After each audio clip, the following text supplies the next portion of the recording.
ஹாய்ங்க, நான் உங்கள் மகிழா மாதவன் பேசுகிறேன். இன்றைக்கி சப்பாத்தி வெஜிடபிள் குருமா எப்படி பண்ணலான்னு பார்க்கலாம் வாங்க.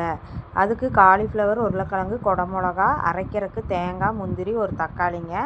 அதுக்கப்புறம் குக்கர் வச்சு 2 பச்சை மிளகா போட்டுக்கிறேங்க.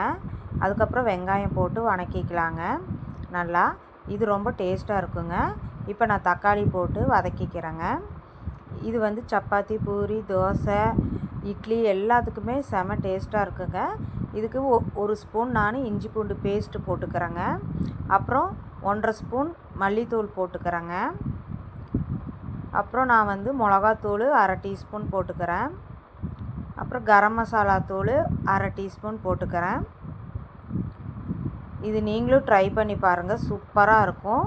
இப்போ நான் காலிஃப்ளவர், குடமிளகா, உருளைக்கிழங்கு எல்லா காயும் போட்டு நல்லா வதக்கி விட்டுக்கலாங்க. உங்கள் குழந்தைகளுக்கு இது ரொம்ப சத்தானதாகவும் இருக்கும், சுவையாகவும் இருக்கும். இப்போ நான் அரைச்சி வச்சுருந்த தேங்காய், முந்திரியெல்லாம் போட்டுடலாம்.